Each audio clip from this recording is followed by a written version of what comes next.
For those who are unfamiliar, this is a TV show called Flashpoint. It's on the Victory Network, owned and operated by Kenneth Copeland. These are a couple of the hosts, Gene Bailey on the left, Lance Wallnau on the right. They're both televangelists. Absolute nutter butter city on this TV show. I wanted to give this a watch, see what they have to say, because I think they're going to talk about like Tyree Nichols and some other things, and it's bound to get nutty. Trust me. It always gets nutty on this TV show. And while we listen to this, we are going to play some Final Fantasy VII. So let's give it a listen, shall we?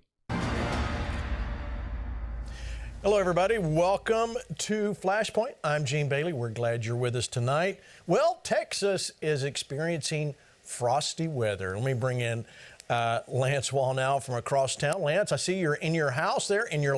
This is like a pro-MAGA TV show. Like, they constantly talk about how much they love Donald Trump. It's nonstop with these people. This is basically Donald Trump's propaganda arm for all intents and purposes. So anything that you hear is the type of thing you should expect to hear from Donald Trump. I bet what they're about to talk about will be like how fake climate change is or something like that. Honestly, can't believe people are still denying it, but here we sit. Library. Have you been able to get out at all? Are you okay? Yeah, you know what, Gene? I haven't gone out yet. I decided that we could do this thing old school with a Zoom camera and Gene Bailey like from the beginning. That's right. I like that. That's true. Pastor Hank, in even colder Nebraska, how are you doing, sir? Where they have... Yeah, such a shit-eating grin on this guy's face, right? He's actually really terrible. Sorry, let me fix the microphone. He's actually really terrible, this guy is. He's a televangelist from Omaha, Nebraska, and he is like the definition of, what's the phrase I'm looking for here? Stuck up to Kenneth Copeland. It's embarrassing and obnoxious at this point. So yeah, let's keep listening.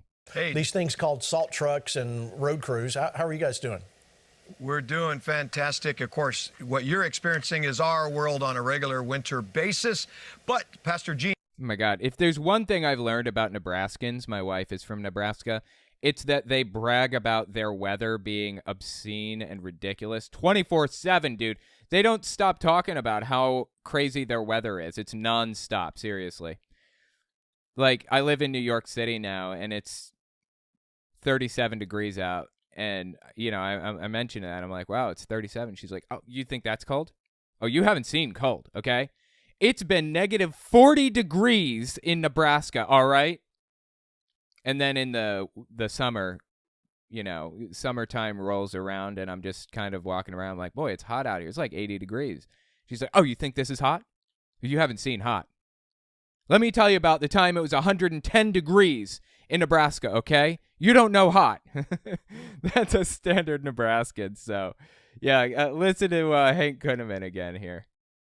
Fantastic. Of course, what you're experiencing is our world on a regular winter basis. It's constant, dude. Every Nebraskan is obsessed with having the most extreme weather. More extreme than anybody, let me tell you. But, Pastor Gene, it's cold up here, but it's the last day it's going to be cold before. Watch this, a heat wave. It's actually going to get up to like 35 degrees and then climb to like 40. You should have been here, Pastor Gene. Yeah, I hear you. All right. It's constant, dude. I'm telling you, Nebraskans are obsessed with how cold and how hot it gets there. In fact, let me show you a few pics of some of the ice and snow. Those of you scoring along with us at home, look at there. There's the traffic jam here, and didn't quite make the turn on that one.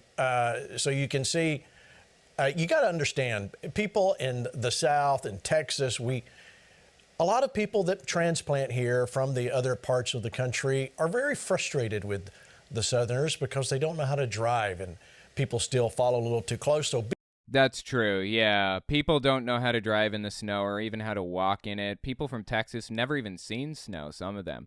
It's really dangerous to get snow in the South like that because they just don't know how to handle it.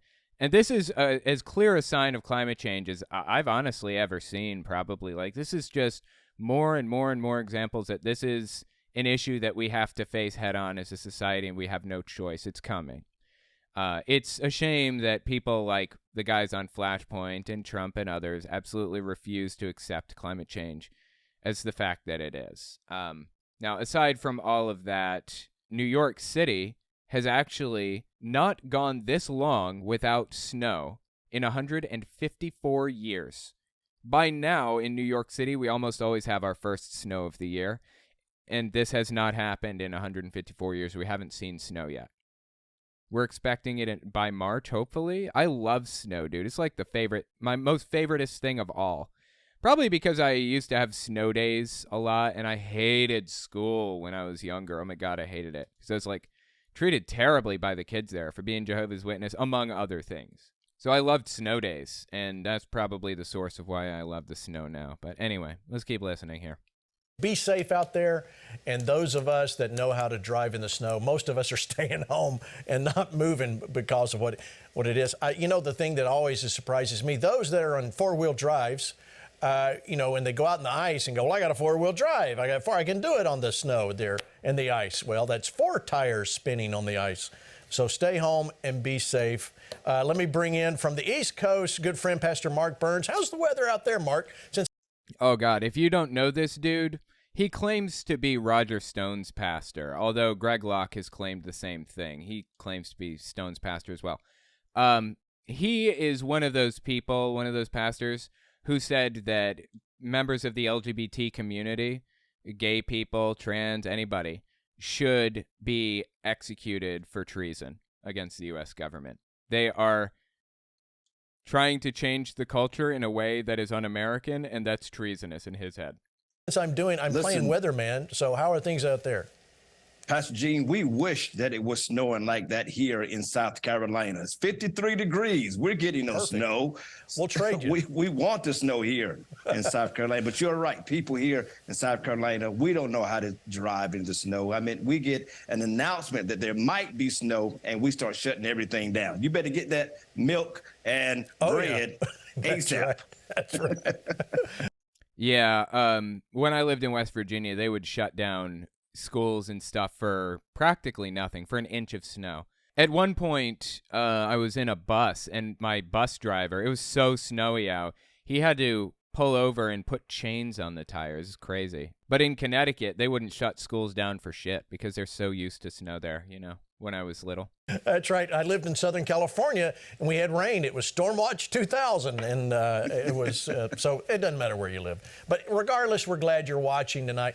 Listen, this week, in fact, yesterday, we left the frozen tundra of Dallas-Fort Worth and flew to Pensacola, and we were able to spend some time there looking at the facility. Oh, that's right. They're planning on holding some events in Pensacola, Florida. They're calling Flash Talks. It's basically how to take over local school boards, how to take over the world, quote unquote. That's what he said. Here you go. You're going to enjoy it. A lot of stuff happening. You say, well, what kind of training is that? What kind of stuff? These Flash Talks, I'm calling them Flash Talks, okay? What you're going to learn from this, how to go back to your house, wherever you live, and learn how to flip your school board so that your kids, if they're going to public school, you can start taking over the school board. And you go, well, that sounds like we're trying to take over the world. Yes, we are. I fully admit that. That's exactly what we're doing. So that was from, I think, last week's episode or the week before. It's on my channel if you guys want to kind of scroll through it. But yeah, we watched the whole thing. That was, I think, in the opening announcements. Anyways, that's what they were doing in Pensacola, Florida. And meeting some people there, the people of the church, Pastor Evan Horton. There's so much excitement.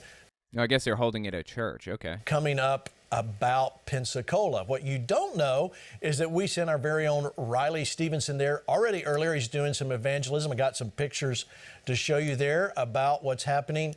He has been in churches and witnessing on the street, been out with street teams. You can see him there in a Walmart and other places. So we are preparing the... Dude, was that Walmart employee a fan of Flashpoint? That's disturbing, right? Soil tilling the... I mean, like I said, this is an extremist TV show that regularly advocate for violence and things like that. I mean, I just showed an example of them saying they're trying to take over school boards and ultimately the world. It's really disturbing. Ground for what's coming up in February 16th and 17th. Dude, how did I know that these people would be Flashpoint fans? Something about these two people right here screams, I'm a fan of Flashpoint, right? Dude on the left here with the brown shirt looks nearly identical to my dad. Actually, he looks like, I'll tell you what my dad looks like. My dad looks like a mix of Steve Bannon and this guy right here. I'm dead serious. My dad was huge. He's like 400 pounds or something crazy like that. And when I say huge, I mean he's like really, really tall too and intimidating. And yeah. So here's what my dad looked like when I was younger. He died last year. I hadn't talked to him in about 10 years when he died. This is what he looked like right up near the end. This is a picture of him at my brother's wedding. This is me, my brother, and my sister, and my dad in the middle. Like I said, he was really big. He's tall. He weighed 400 pounds, somewhere in there. And he's like 6'2", 6'3", something like that. So anyway, if you were curious, that's my dad. And this guy on the left here looks very similar to him, in my opinion. My dad looks like a mix of this guy and Steve Bannon, straight up. Wow, your brother looks just like you, Owen. Is he single? JK, you're both very handsome, though. Thanks. No, he's not single, I don't think. And if he was, you wouldn't want to be with him, trust me. He's kind of a right-winger. You don't want anything to do with all that. Do you ever wonder if your mom ever looks in on your channel or anything? No, she would never. She does know it exists. My mom would never, ever look in on my channel because it's forbidden. If she looked in on the channel, then she would be breaking Jehovah's Law or whatever fucking garbage, you know. So, yeah, definitely forbidden. She would never do something like that. Are you a twin? No. We were born 5.5 years apart, give or take, so definitely not a twin. I guess we do look kind of similar, don't we, my brother and I? Although he can successfully grow a beard and a mustache, and I can't. We're both about the same size, though, so there's that. Wow, he does look like Steve Bannon. He's a spitting image of Steve Bannon, my dad is, for real. I actually did a video about him when he died. It's on my channel. It was demonetized intentionally. I demonetized it because there's no way some of the things I talk about that it would possibly pass monetization checks. So, yeah, I just demonetized it myself. But anyways, yeah. 17th, right there in Pensacola, Florida. So if you haven't made plans to join us, all of us will be there. You need to make your plans. Go to govictory.com/FP Live for our first stop on the Truth and Freedom Tour. We want to see you there, so make sure you make your plans, get your hotel reservations. Yesterday, it was 79 glorious degrees. It was wonderful. This is the time to be in Florida when it's so nice. Brother Hagin used to always say, you go south in the winter and north in the summer. Brother Haig, is that what he said? Like John Hagee? Is that who he's talking about? He's another far-right nutter butter. So come go south with us. All of our events are listed there on that website, govictory.com/FP Live. But we need you to go sign up. Let us know you're coming. It's a free event. It's going to be a wonderful time. All right, so let's kind of talk about what's been going on. Let me show you this clip from Meet the Press, and then Lance, I'll hit you first on this. Watch. Asked to describe where America is headed in the next year, more than 2/3 use. Oh, this is Chuck Todd. I think he's on MSNBC. More than 2/3 polls say America's on the wrong track. Oh, absolutely. I agree. America's on the wrong track. That's not because of the reason that they're trying to imply, but okay, let's listen, see what they say here. Negative words and phrases, downhill, wrong track, disaster, hard times, and uncertain. It's both sides of the aisle, folks. This isn't just one-sided. Full 71% of Americans say the nation is on the wrong track. We are in the longest sustained period of a wrong track number that high in the history of our poll. It's nearly been 2.5 years of this sustained pessimism. It's longer than the 2008 financial crisis. All right, so Lance, 2/3 say that we're on the wrong track. What say ye? Here's the part that interests me. You know, he said it's 2.5 years. Do you remember when Tucker was talking about right track, wrong track? How? No, I don't actually. I don't keep up with Tucker as closely as apparently this guy does. This is one of the polls that they do for a presidential election. And it usually is, if it's on the wrong track, it's bad for the person who's in the White House. So the Democrats had burning cities, fires, looting.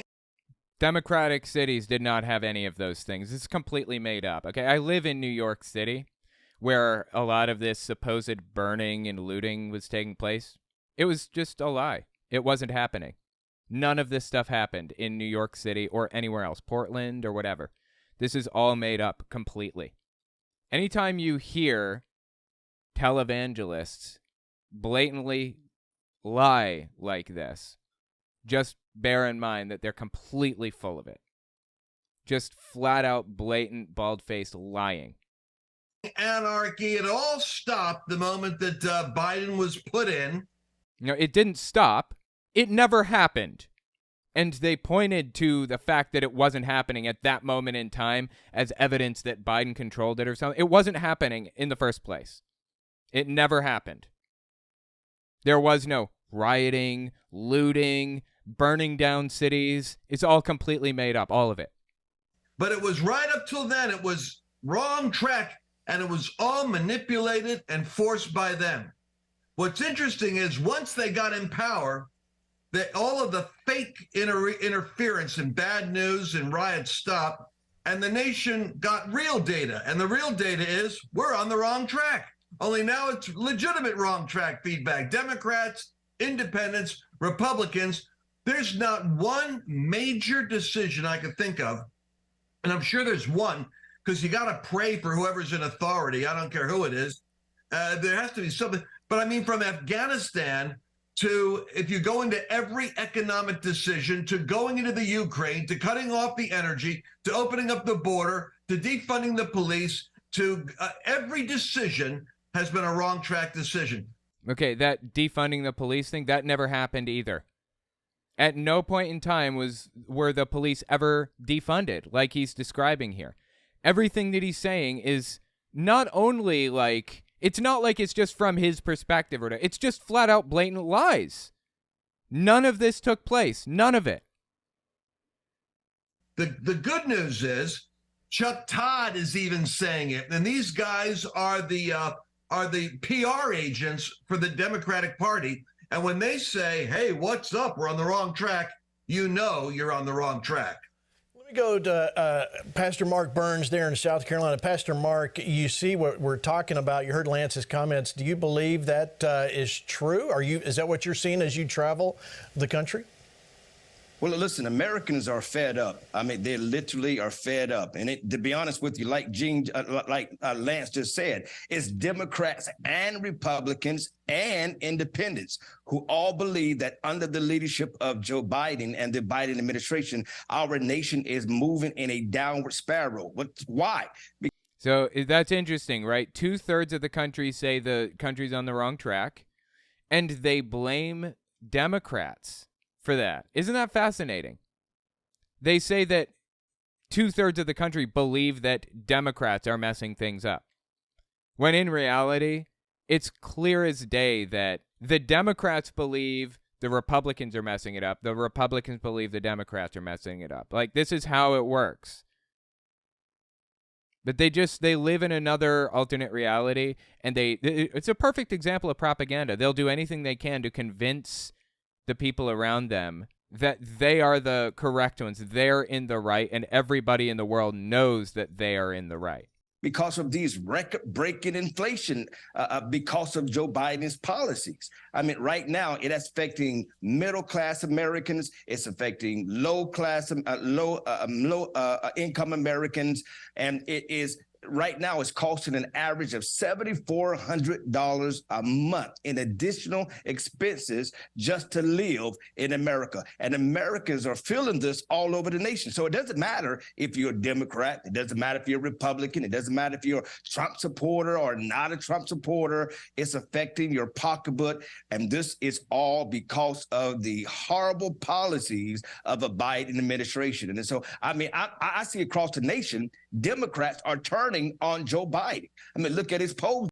Not really. I mean, to some degree, I suppose they're kind of turning on Joe Biden, but not really, honestly. Biden has done some things, particularly close to the midterm elections, that were really, really good. People are actually, I think he's got higher ratings now than basically ever, right? Aren't his ratings higher now than they've ever been?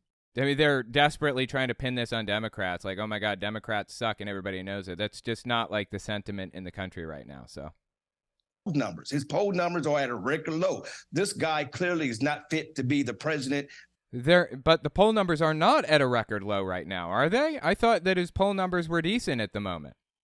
For the last 4 years, and he most definitely is not fit to be the president for the next 4 years. Well, we'll certainly see coming up in the next, we've got 2 years. If it takes that long, Pastor Hank, If it takes that long, what does that mean? 2 years? So what he's talking about is like when the next president is put into place, he says we'll know in 2 years if it takes that long, i.e., unless Trump is reinstalled as president before the end. Are you kidding me? Are you still stuck on this? You're still convinced that Trump might be like made president randomly in the middle of some other president's term? Get over yourself, guys. Please come back to reality with everybody else. I'm begging you. No, you're there. You pastor a congregation there in Omaha. What are you hearing the feedback from your congregation? I mean, people are hurting nationwide as it comes to this. They really want to make it seem like this is an indication that everybody hates Democrats, when in reality, that's simply not the case. Democrats aren't the best political party in existence. There are better, I wish that there were better options. Unfortunately, there aren't really better options. But Republicans are possibly the largest white supremacist group on planet Earth, in my opinion. They're huge. I mean, the Republicans are deeply disturbing as a political party and don't hold a candle to Democrats in terms of how evil they are. Like, it's truly disgusting shit. I would never, ever vote for a Republican at this point in time. I'd be willing to vote for them if they were ever, if they ever prove themselves to be better than Democrats, the candidates. But the culture within the Republican Party right now is just fucking disturbing, dude. Deeply disturbing. I think they mean unless Biden keels over or is he eliminated before the next election. Okay, I suppose that's possible, but I don't think so, honestly. These people specifically are under the impression that Trump is the real president and is going to be reinstated any second. Seriously. They really do believe this stuff. So I wouldn't be so sure. That's possible, but I'm not really convinced. Pastor Gene, that's exactly right. And Lance and Pastor Mark made some very amazing points. And here's the real deal. When, the rhinos and the liberals do what they do, and you look at what they've done to our country and what they're allowing and what they've done even with election integrity, this is the kind of results that you get. But here's the deal. You can take a position and as a leader or as a person here in the United States and have a position of the 10 spies who came back and said, hey, man, there's no chance. 10 spies? What? It's rough. The promised nation, listen, it's got some giants and we are grasshoppers. In other words, we're on a wrong track and it doesn't look good and it doesn't look possible. And wow, the future is not bright. But there were two others that had a different spirit, and they were called Joshua and Caleb. And they didn't deny the things that were happening. They didn't deny that there were challenges. They said, look, there's a promised victory. And those giants are bred for us. And that's what I want everyone in America to hear. Yes, it might be rough. Yes, it might be tough. However, they are bred for us, the very things that they're trying to do. God is intervening, and that's something that we should never discount, is the divine intervention of God. That's why we've got to live a repentive life, Does he mean repentant? He said repentive, okay? A pure Christian life and walk, call on the name of the Lord so that he can bring the salvation that is necessary to turn this thing around. And I believe that that's exactly what's in the heart, mind, will, and agenda of the Lord. We just got to come into agreement with it and keep our words right. I feel like he just said a bunch of absolutely nothing. Is it just me, or did nothing that he said have any substance to it at all? We do have to keep our words right and keep looking to see better, because we are believing it's going to be better. And part of that is this great revival that we're all walking into this year as we're walking into seeing God move. Remember, every history proves whenever there was disastrous economic conditions, that's when we saw revival. It's not necessarily a precursor for revival. Sure, but the United States is not dealing with disastrous economic situations. People have nowhere else to turn in those types of situations, so they become super religious. When hope is low, when optimism is low, they have no other option but to turn to religion. But, you know, in retrospect, maybe that's why Republicans are seemingly trying to destroy things. Like, it's like everything that they do is to destroy, seemingly. Anyways, those conditions are not set up in the United States right now. Things are actually okay for the most part, at least about the same as they were pre-2016, give or take. I mean, there are a lot of bad things in this economy. Like, for example, we can't live in single earner households anymore. That sucks. You practically must live in dual earning households. But for the most part, it's roughly the same as it has been. So he's just trying to make things look worse than they are, really. But history shows that's what happened. Speaking of history, let me show you this graphic, Lance.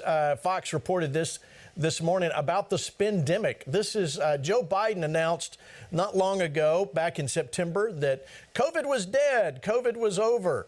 Yet we're looking at 8 months. He's saying now it'll actually be through the end of May. But look at those staggering figures, 469.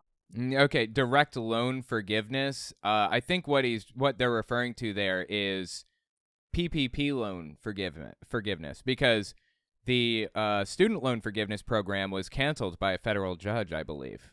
So you're saying you don't want people to get their PPP loans forgiven? That's interesting. I would bet anything that Flashpoint got PPP loans and then got them forgiven. I would bet just about anything. I think this is public information. It's probably something that could be easily looked up. If somebody wants to look it up and put it in the comments, I'll keep a lookout for it. Biden is actually in the process of canceling the emergency declaration or whatever, which would bring an end to a lot of this. Republicans in the House of Representatives at this immediate moment are attempting to cancel it now rather than slowly ramping it down and making things come to a close gradually without much chaos. Republicans, of course, want more chaos at any cost. And that's why they're calling for an end to it now rather than a planned, slow, gradual end to the emergency situation like Biden is trying to arrange right now. $9 billion, B with a billion, going for direct loan forgiveness, school forgiveness loans, $361 billion for income-driven repayment plan over the next decade. I mean, Lance, this is astounding. We cannot survive as a nation with this much money going out the door that we don't have. I mean, $31 trillion is... Well, we do have it. Well, it's interesting. So they're talking about $31 trillion in debt now.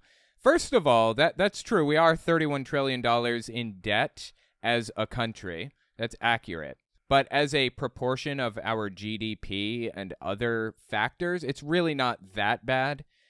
It's not fantastic, but it could be a lot worse than this. And second, where did all of that money come from? Why was all of that money added to our national debt? Which political party do you think added the majority of it? I mean, you can look at charts that show you the national debt under Republican presidents and under Democrat presidents. You can look at charts that show how the economy does under Republicans and under Democrats. Republicans are objectively terrible, absolutely awful at handling the economy, run up the debt like fucking mad, and don't seem to give a shit at all, and then blame it on Democrats. That seems to be like the magic formula, yeah. That seems to be the magic formula. Destroy the economy, give massive, absurd tax cuts for no fucking reason that benefit nobody but the ultra wealthy. And when the economy suffers terribly for that, blame it on the people, blame it on your enemies. Wreck everything around you, blame it on your enemies. And that's part 2 that we're watching take place right now. Blame it on the enemies. They wrecked the economy, and now they're blaming it on Democrats. It's ticking up as we speak. Pretend to be the ones that are all in favor of fiscal responsibility after giving ridiculous tax cuts that helped nobody except for the rich. After running up all kinds of deficits and everything and wrecking everything. Now blame it on us. Okay. And then you have the hilariously titled Inflation Reduction Act, $1 billion of inflation reduction.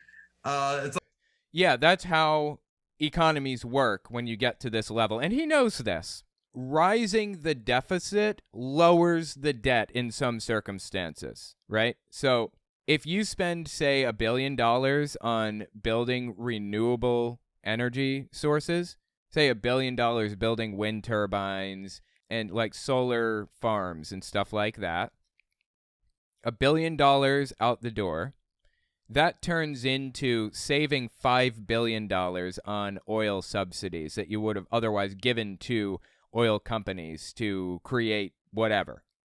That's how this works. Yes, absolutely. There are $1 billion going out the door that are ultimately going to save $5 billion or so. Like, I'm just throwing numbers out there. Don't quote me on this. I'm just saying that's how this works. There's a trade-off. Raise the deficit a little bit, and it drops the debt by a wide margin. It's like when my wife says she's saving me all this money on some stuff she just bought. I said, well, if you didn't buy it, we would have saved money. No, that's not what's happening right now. This money is already going out the door on oil subsidies and other things. Spending $1 billion now saves billions and billions and billions down the road. But but then you've got, it's not just that. They got the omnibus bill they passed. I mean, honestly, and then the Ukraine, we're going to do $800 million to the Ukraine. Biden should be arrested for impersonating an economist. He doesn't know what he's doing. Honestly, I feel like I need to address this whole Ukraine thing, what he's saying here. Spending $1 billion to destroy a key adversary's army and lose absolutely no American lives in the process, that's a fantastic deal. Holy shit. Throw as much money as we possibly can at Ukraine. They are the ones that are fighting the army, are, a key adversary in the area, and proving that adversary to be ineffectual and worthless. They're supposed to be the number 3 strongest army in the world, weren't they? Behind the U.S. and China. They were supposed to be an army to be feared. They attacked Ukraine and discovered just how corrupt their whole system is and how ineffectual and inept their army is. For every $1 billion we spend on Ukraine, we're getting like tens of billions back. And honestly, a lot of the money, not all of it, maybe half of the money that we're sending to Ukraine isn't even money. It's weapons. It's old weapons. So it's stuff that we were going to have to throw out and replace soon anyways with newer, upgraded weapons.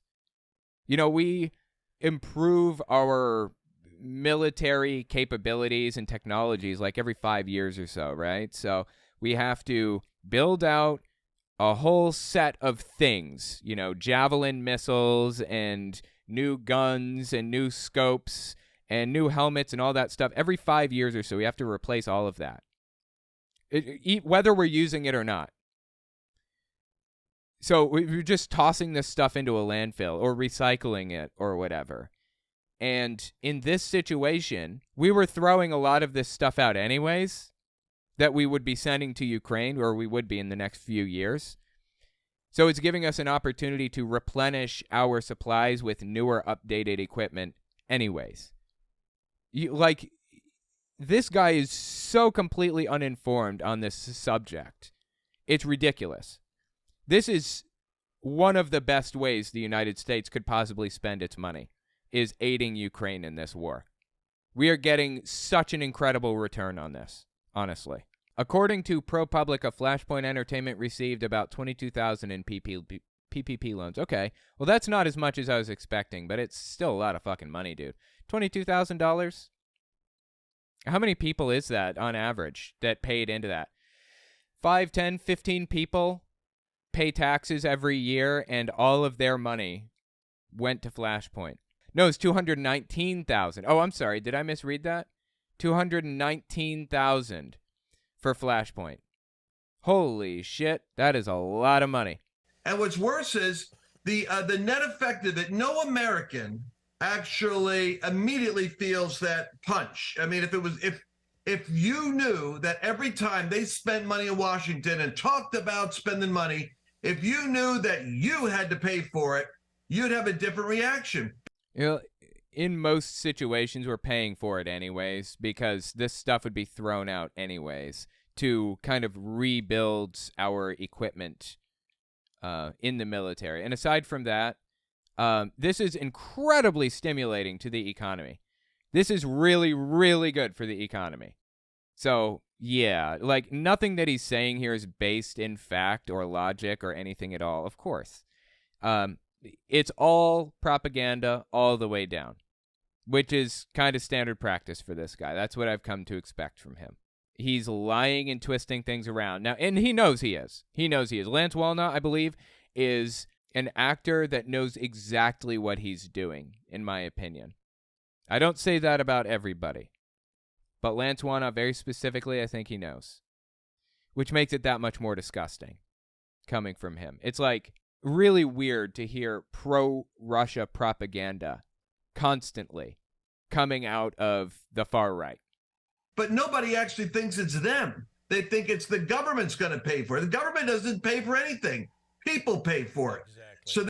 Well, that's not necessarily exactly true. Like, the government gets its money from places other than taxes. That's just, I think its highest or its largest source of money.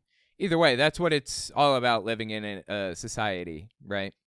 This cumulative, snowball of debt, going to Hank's point, it could be that we don't want to have a negative confession describing the reality of what Biden's doing or where America's at, but we might want to consider soberly just how much pain God is willing to put us into to get the nation to come to the realization that it's like a prodigal son with sleeping with a herd of swine, and it better wake up and get back to the Father's house, because we haven't really begun to deal with the debt.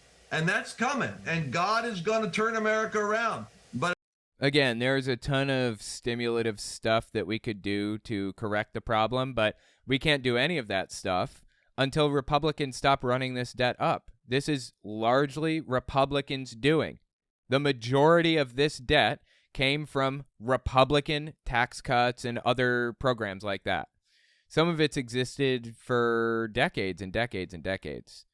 But like I said, the debt is not as big of a deal as people want to make out, because it's still within a reasonable threshold of like GDP to debt ratio, for example.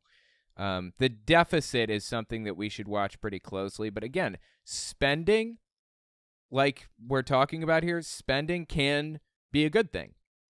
Spending can be beneficial. Like if you spend $5 billion outfitting different states with, climate-friendly, renewable energy sources like wind turbines, you're spending $15 billion less on oil subsidies, that type of thing. at what price? That's what we got to think about. Well, that's right. And we do recognize that. And let me say this about the positive confession, and I'll go to Pastor Hank out of this. A positive confession does not deny what's going on. And a lot of times that gets a bad rap. We're not denying what you just saw, the hundreds of billions of dollars. We must do, as Lance says, recognize where the country is at this moment, but we have to get ourselves in line heading to the positive. Pastor Hank, your comment. I'm not sure what they mean by that. Less spending, though, is not necessarily a good thing. More spending is beneficial a lot of the time. We need to spend in the right areas that will generate revenue down the line. Well, again, we're not in denial. We don't put our head in the sand and deny the fact that there's giant problems. You know, this fake administration is creating these giant problems, and because he thinks that Trump is the real president, of course. Many of the rhinos that come into agreement with it and even have their own twisted agenda. But, you know, when I look at the meme, for example, it says to me, you know, what's next? They never fix anything. That's the problem with the government. They only create more bad. So what do? Well, you don't put your head in the sand. What you have to do is there's an element. You know, people say, well, don't get your hopes up. Hold it. While that's true, you don't want to live off of a twisted hope, but you also have to have something connected to your hope. And it's Hebrews chapter 11, where it says that faith is the very substance of the things hoped for, the evidence of things not seen. So in other words, what you have to do. So, okay, you just defined faith.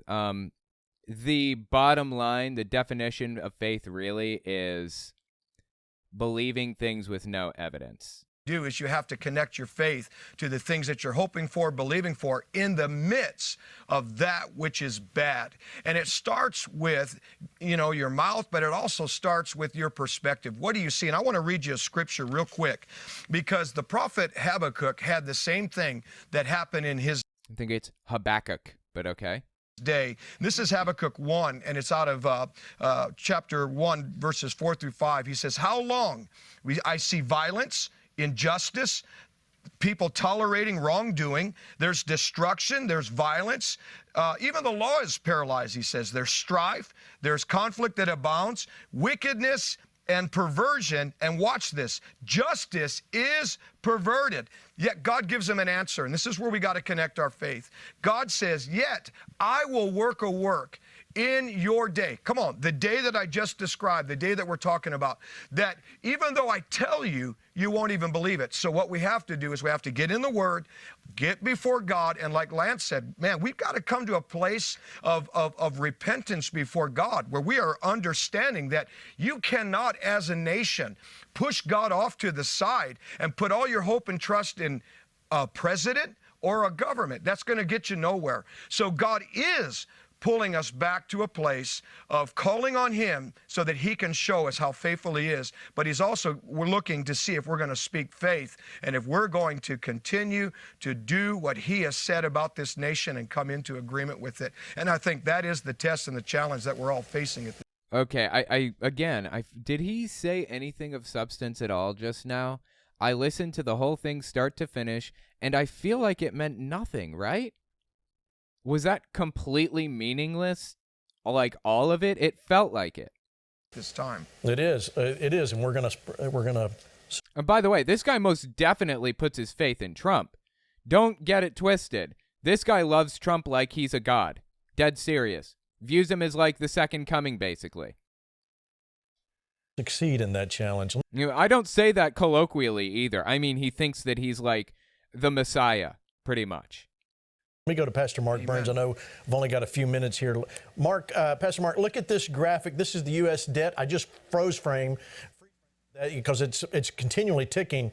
Well, I wonder why his audio keeps cutting out. That's really weird. Aside from that, yeah, the debt is really, really high, the national debt. Again, it is not terrible as a proportion of GDP to debt. But aside from that, a lot of that was run up by Republicans. I'm sorry, their plan to blame Democrats for this simply is not going to work on me. The U.S. debt, look at the debt per citizen's $94,279, per taxpayer $246,000. This is what we're dealing with. So my question to you, Pastor Mark, in looking at this debt, why don't we cut most Americans are not interested in CRT, especially if it's federally funded. Why can't we see that change? What does CRT have to do with anything at all? Like, what are we talking about right now? I don't understand. Is he saying we should cut CRT programs and use that to cut down on the $31 trillion in debt? Okay, CRT programs are not happening in the United States, all right? Certainly not in, like, public schools. There are some law schools that have CRT programs as, like, an analytical lens through which to view the law, but that's, like, grad school level education, and people are paying for that shit. That's not happening anywhere else. Is this their plan? Are they proposing this as a plan to lower the debt, to end CRT programs, and that'll just wipe out the $31 trillion? I think that's the plan they're proposing to fix this. Listen, again, this is preposterous to me under a Joe Biden administration. $1.7 trillion of this ridiculous, ominous spending bill, right? 1.9 Ominous spending bill. Does he mean omnibus?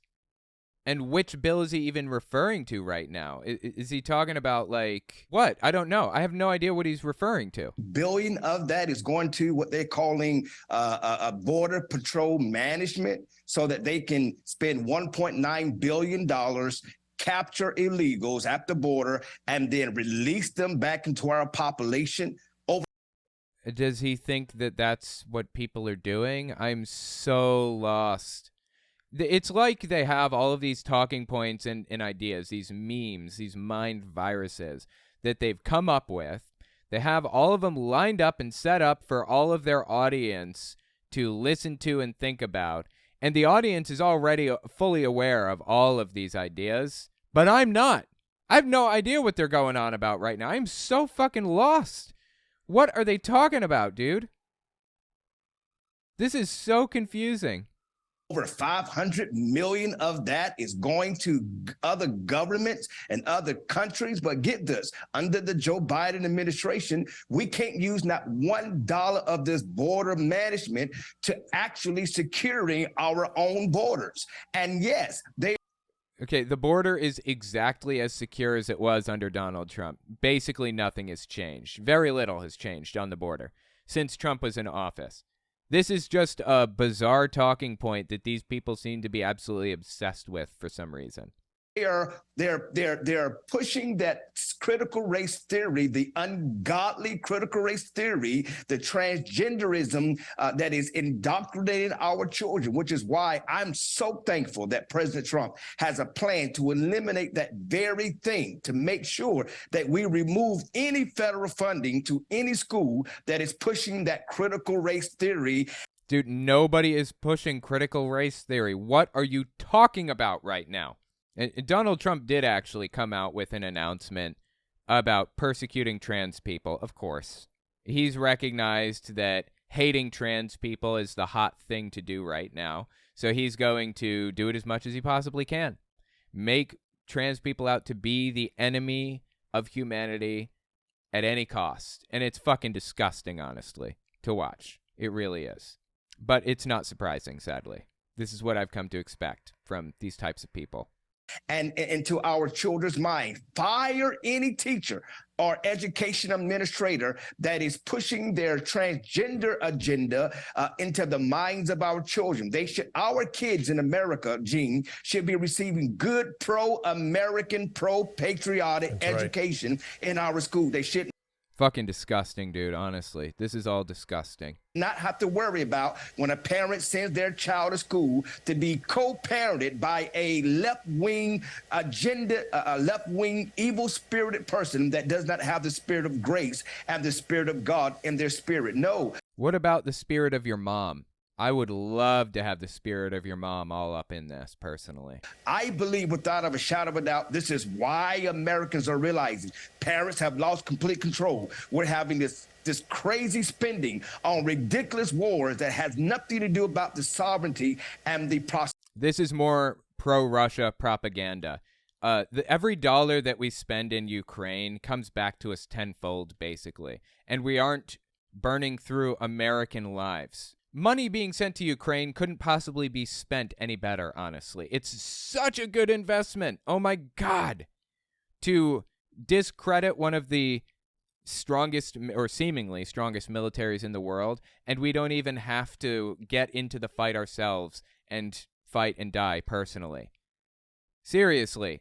Nobody benefits from this talking point except for Russia. Those are the only people that benefit from people like this talking about how it's a waste of money to send to Ukraine or whatever else. Honestly, this type of thing, the fact that this talking point spreads through right-wing circles, is evidence to me that the far right is seeded with, Russian propagandists.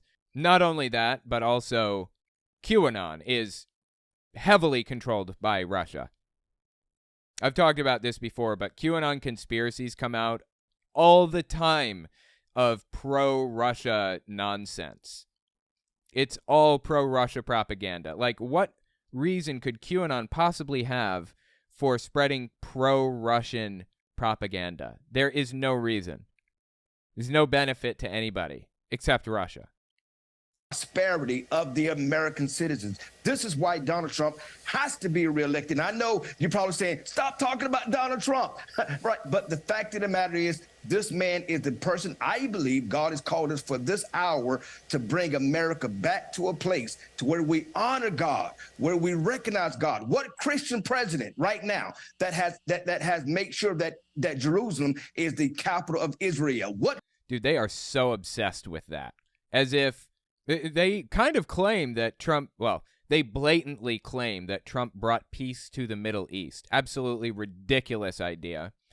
And they kind of use that as one of the premises for that claim, that he brought the capital to Jerusalem or whatever else. It's all complete nonsense, all of it. Christian president, right, that makes sure the 3 Supreme Court justices are placed back on the bench so that we can overturn Roe v. Wade? What Christian president that tackled the Johnson Amendment that is blocking preachers and pastors from preaching the gospel of Jesus and talking about political matters from their pulpit without having the fear of the weaponized IRS coming to take their nonprofit status? Weaponized IRS coming to take their nonprofit status. Well, they should. That's absolutely true. The IRS most definitely should be taking nonprofit status from some of these groups because they're breaking the Johnson Amendment in U.S. tax code. They're not supposed to explicitly endorse any political party or campaign or person or whatever. And they're blatantly, obviously doing that. Like, shamelessly. They're supposed to lose tax-exempt status for that. But the IRS is refusing to prosecute those types of cases. So, yeah, they're just screaming about being persecuted when they literally are not being persecuted.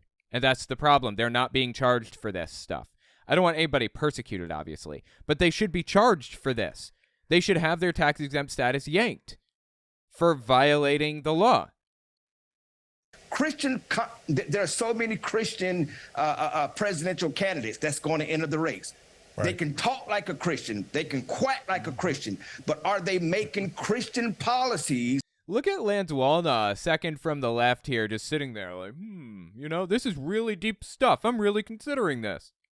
That affects our Christian faith in America. There's only one person that's done that, and that's Donald Trump, Gene. Well, let me show you, speaking of presidential issues, let me show you a presidential tweet from Joe Biden. Tweet number 7, guys. Look at this, what he says about the consumer. I can't read it. He declares that the economy is actually working. Do you guys see that?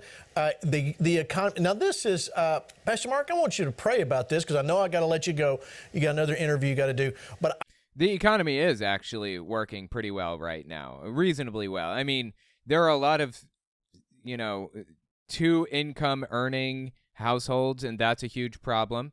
There's a huge wealth disparity between the middle class and the ultra rich. That's a huge problem too that needs to be resolved desperately. I mean, there are a lot of problems with the economy, but the solutions and honestly the problems are things that only the left talks about. The right doesn't care about the disparity between the ultra rich and the middle class. They want that gap to be wider. I don't know what they're thinking bringing this stuff up. Like, what do you think the solutions to all of these problems are? Lance Walna and Gene Bailey and Kenneth Copeland? They're just going to scream more about like inflation being a problem when inflation is actually going down right now dramatically. This is what Joe Biden is saying. He's saying it's actually working. Now, It's certainly working better than it was, when Trump left office. Absolutely. Without a shadow of a doubt. Oh, my God. does he believe it? Is he that out of touch, or is it just a con job on the America? Well, I think it's all three combined, Pastor Gene. It's clearly a con job on Americans, right? They believe that Americans are just stupid and foolish, and clearly Americans do not trust the White House. It's more particularly, they do not trust the Biden White House. Now, Okay, is there evidence to back that up? Because I think Biden's numbers are pretty decent right now, his poll numbers. number two, it is clearly affecting Americans. Again, you just said it earlier, as Pastor Hank said, and Pastor Lance said. Americans do not want Joe Biden as their president. He probably just having, and he's What happened? Well, why does the audio keep cutting out on this TV show? That's weird, right? completely forgetting of that complete disconnected from the regular American citizen that is suffering, that's spending an extra $7,400 in living expenses just to live in America because of Joe Biden's failed economic policies. Amen. All right. Because the economy was so good at the end of Trump's term, right? Oh, my God, the economy was just booming at the end of Trump's term, right? Trump objectively did a worse job dealing with the economy than Biden by objective metrics that we can look at statistics and all that. We can objectively tell that Trump was absolutely worse for the economy in a ton of ways. Pastor Mark, I know you have to go. Thanks for coming by. We'll check in with you again soon. Let me show you, Lance, as we. Dude, what is with this TV show? It keeps cutting out. This is super weird. Okay. One of Is that's not on my end, is it? Let me step back. 21. Hold on. Let's step to here. That's spending an extra $7,400 in living expenses just to live in America because of Joe Biden's failed economic policies. Amen. All right, Pastor Mark, I know you have to go. Thanks for coming by. We'll check in with you again soon. Let me show you, Lance, as we.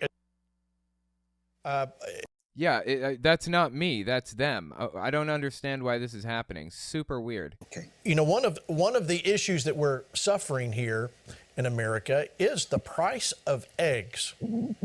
So we were talking about this before. Yeah, apparently the price of eggs has shot through the roof because there's like an avian flu happening right now, or it happened, and now, there are way fewer chickens out there than there were before, and fewer eggs, and so on and so forth. So yeah, eggs are through the roof at the moment, unfortunately. Before we went on the air, but the price of eggs is just a microcosm of what's really going on in America. We see the price of eggs. I know Pastor Hank preached on the price of eggs in church Sunday, but this is. Oh my God, I should watch that.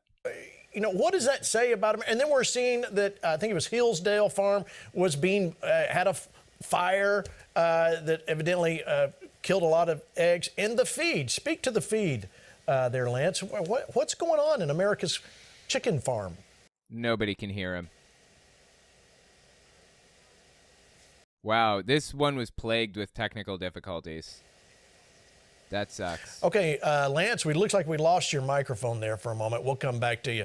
Pastor Hank, let's go to you on the chickens. What was it you said about what was going on with the chickens? Oh my God, Skype noises? God, so many technical difficulties with this TV show. Well, first of all, I want to speak to all of the agnostics out there that. Oh my God, you know what? That's not me. I'm not the guy always bagging on people. I am not going to insult anybody. All right. I accept the dad joke appreciatively. Let's continue. Think that God isn't going to turn all of this around that has been exhausting. But one of the things that I did tell the people is this, and this is no, pun intended, but listen, we've got to trust something that is given to us by God. It's called the anointing of the Holy Spirit. And it's God's Spirit that comes upon human flesh doing what human flesh can't do, or it's God's Spirit getting involved in a. What is he talking about right now? Wasn't he asked about the avian flu or whatever, or what? that avian illness that killed a bunch of chickens and skyrocketed the price of eggs or whatever? Wasn't he supposed to be talking about that? What are we going on about right now? A situation and turning it around. And here's what the scripture says. It says in the book of Isaiah that the anointing, the presence of God, watch this, destroys the yoke of bondage and undoes heavy burdens. And I believe he's equivocating here. This is called an equivocation fallacy, where he takes the meaning of one word. Well, this isn't a use of the fallacy, but this is an example of equivocation. He takes meaning of a word, yoke, in the context of eggs, and he applies it to some completely unrelated situation. The word yoke means something different in the context that he's using it now. He's equivocating and trying to use it as the basis that he's, prophesying or some other nonsense. Believe that as these eggs continue to rise, God prophesied, Pastor Gene, and you remember this prophecy for about a year ago, said, watch the beef, watch the pigs, and watch the chickens. And what's amazing about this is now the chickens are playing out, but what we have to look at is the fact, and I think these eggs are a sign that God is going to continue to interject his power in this economy and in this country that's going to do what I just said, destroy what these people are trying to do to destroy our country. And it's going to begin to loosen the heavy burden and the stress that people have been under. Amen. I believe you're absolutely. Now he's super quiet. Wow, they are plagued with technical difficulties. I mean, I can't complain too much because this happens to me all the time. I mean, just yesterday I tried to stream and my microphone stand snapped in half. Well, it didn't really snap in half, but roughly somewhere in there. It was crazy. I mean, technical difficulties happen, so whatever. Absolutely correct there, Pastor Hank. We're going to see a change. We're working on Lance's mic. I'll get back to guys, let's go to clip number 9. This is the bipartisan call for action. And what the call for action is about all these classified documents. We got to show this. Oh my God. Okay. If you're unfamiliar with this situation, I'll just give you like a 15-second rundown of what happened. Donald Trump took a bunch of classified documents out of the White House when he left. And I'm talking really classified stuff. I mean stuff that isn't supposed to leave a secure bunker. That's how classified these documents were, and he just walked right out the front door with them when he left. The National Archives demanded that he return them. He stonewalled them. He lied to them for years, 2 years, until they finally sent the FBI in to retrieve the documents directly by hand. This is stuff that is, again, so sensitive, nobody should have access to this except for the highest level need to know people, And he kept it in the pool house next to the pool or something like that. Well, as it turns out, he had boxes and boxes and boxes of them. After obstructing justice and lying for years, it was discovered, Biden's lawyers discovered that he had a few classified documents, not to the level that Trump's were. He discovered he had some in his office, and he turned them over to the National Archives immediately, as soon as he discovered them. So no obstruction of justice, no theft. He didn't walk out the door with the intent to just take them, and he was using them when he was the vice president. What reason did Trump have to walk out the door with these? He wasn't anything. He's a civilian when he brought those out of these secure facilities. So there are a lot of differences to be had here, but they like to obfuscate and pretend that they're basically the exact same things. Then Mike Pence turned a bunch of documents over that were classified in his house, as it turns out. So basically the point is everybody has a bad habit of mishandling classified documents, and in my opinion, that's a problem. It needs to be resolved. If Biden broke the law, then he should be charged for that stuff. Without a question, everybody should be if they're mishandling classified materials. But Biden did not obstruct justice or lie to the FBI and other organizations. So there's that. All right, now let's see what they have to say about classified documents. Play it. We'll be right back. The idea that some of these documents go all the way back to when President Biden was a senator, does that suggest that there's something more than a problem in the executive branch? Well, is that even true? I don't know. But either way, that's fair enough. If there's a problem with handling classified documents, which it seems obvious to me that there is, That problem should be resolved. Every ex-president, every ex-senator, every person that has ever been involved in government to any degree should have their homes searched on their way out the door, in my opinion. Especially after seeing what's been happening lately, where everybody seems to have classified documents at their house. Not good. Agreed. That's why the notion of we're not going to give the oversight committee the ability to do its job until the special prosecutor somehow says it's okay doesn't hold water. Dude, I have no idea what he's even talking about right now. This is another one of those things that sounds like it's in the right-wing echo chamber that it's like nearly impossible to pierce. They all have the same talking points and beliefs and ideas that they all pass around simultaneously. And nobody really knows what the hell they're talking about. They just, God, they live in a different world almost. It's just bizarre. We have a right, as not only members of the Intelligence Committee, but as part of the leadership, to review virtually every classified document. We got a problem in terms of both classification levels, how senior elected officials, when they leave government, how they handle documents. We've had too many examples of this. And again, I think we've got the bipartisan bona fides to say, let's put them in place on a going forward basis, a better process. All right. Absolutely agreed. I think they just played that video because they needed time to correct their audio issues and stuff. That's my guess. Let me bring in now from the great state of Pennsylvania, Representative Scott Perry. Welcome to Flashpoint, sir. Glad you're on the program. Oh, God, Scott Perry. He's terrible. Listen, I want to hear, you just heard that clip. Let's start at the top about the battle for Speaker. I want to get your opinion before we go much further in the Hunter Biden documents, et cetera. What was Hunter Biden documents? What?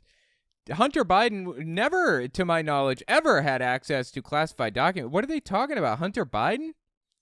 What is their obsession with Hunter Biden? Seriously, he's not in government.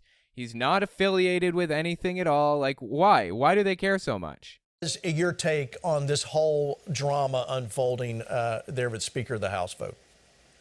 Well, look, the kind of overarching theme is that the status quo was just going to continue, right? Doing the same things, but somehow just because Republicans are in charge, we're going to get a different outcome. I will tell you that Republicans were going to take up Speaker Pelosi's rules, pass them, and start operating under them, generally speaking. And there were a group of us that said... You can hear him whispering in the background. God, this one is just a mess this time. Normally it's really high production value, but this one is rough. Look, we didn't come to Congress just to be doing the exact same thing and hoping for a different outcome. The American people want a different outcome. There are folks that get up early in the morning while it's still dark outside, they pack their lunch and they head off to work, and they feel like their voices aren't being heard. We want their voices to be heard. So for the first time in 10 years, we just had amendments on the floor. Amendments are an opportunity for voices to be heard. It doesn't mean they're going to pass. Maybe they will, maybe they won't, but you got to at least be willing to have the discussion, make the argument, make the case. Well, some things are completely irrelevant and nonsensical and propagandistic. So, yeah, I'm sorry. I just don't care if some things are argued on the floor of the House. In fact, some things shouldn't be argued on the floor of the House, honestly. Like, some things are just stupid and ridiculous and a waste of everyone's time. Like, Kevin McCarthy actually said, like, long ago, before he actually started as Speaker, he said that one of the things that he was going to do, one of the first things was he was going to have the Constitution read out on the floor of the House by every sitting member of Congress to open every session or something like that. Humongous waste of taxpayer money and everyone's time. Why would you do that? You know, if I thought that would actually inform any of the people who I'm nearly 100% positive have never even read the Constitution, then I would be all for it. Like, Marjorie Taylor Greene could certainly do with a constitutional reading, but I don't think she'd even pay attention. It would probably be a colossal waste of everyone's time. It doesn't matter because he never did it anyways. It's just another one of those virtue signaling things they talk about. Like, I would rather they not do that kind of thing. Not everything needs to be read out on the floor of the House.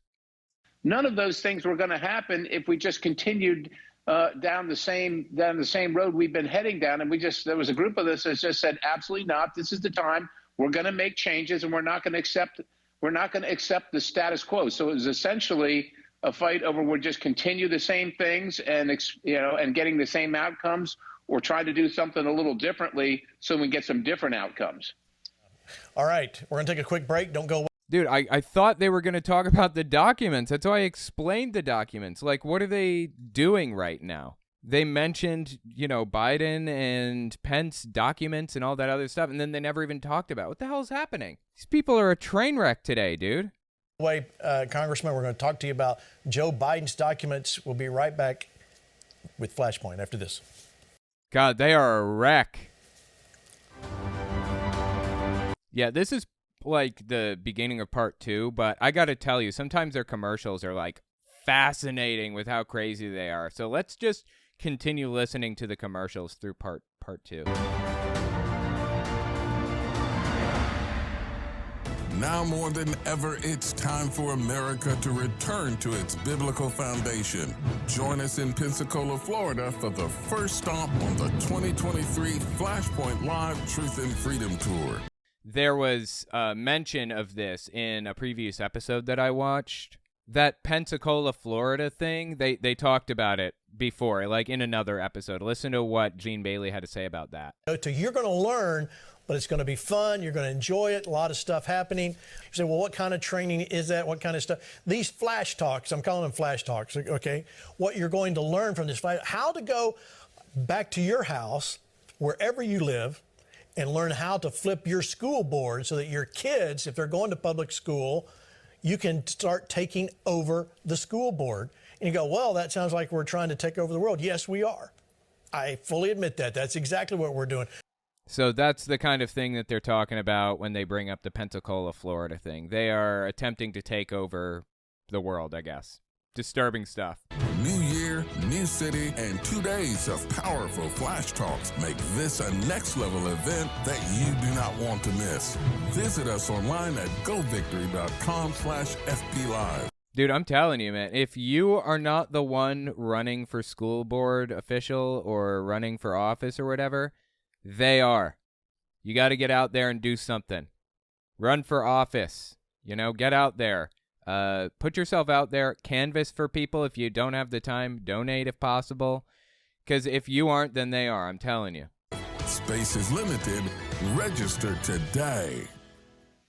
Did that guy have an Australian accent? A call is going out for believers to rise up. It's time for action. Be who God says you are and transform the world around you. In Flashpoint of Revival, Gene Bailey, host of Flashpoint and Revival Radio TV, sounds the alarm for the church to wake up, get up, and suit up as a people ready to advance the kingdom in this critical hour.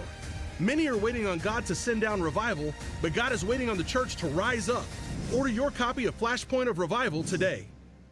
Jesus Christ. Wait, Gene Bailey wrote this book? I didn't know the dude wrote a book. God, I should read that book. It'd be crazy. And here's another one of the U.S. Army military endorsements. Like, they are obsessed with the military, but only sometimes. Only when it's beneficial to them. Okay, thank you. I am a Christian. I am a patriot. I stand for truth. When no one No, these people are not patriots. They're not patriots at all. else will. I know, no matter what happens in the world, there are others like me who follow Christ, not culture. In my opinion, you cannot be a U.S. patriot and also, an extremist Christian.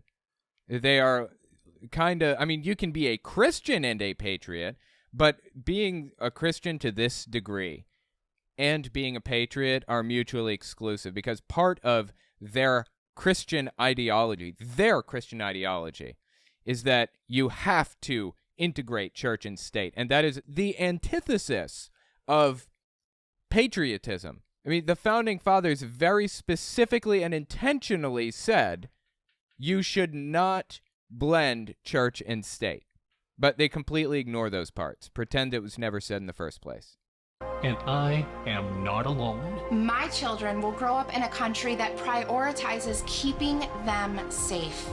And I am fighting for that future. I am a Supposedly they care about the military when it's convenient. source of God's truth for people living in a world that wants to confuse them. And I am not afraid to speak up. I am leading my community to prove to them that my generation is not lost. It's my time. I am the Flashpoint Army. I am the Flashpoint Army. I am. Just to call themselves an army like this is just disturbing on so many levels, dude. The Flashpoint Army. I am the Flashpoint Army.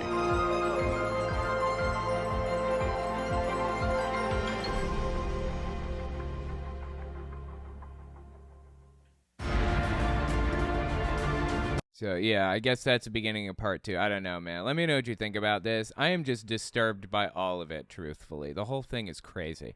Tell me what you think about it in the comments.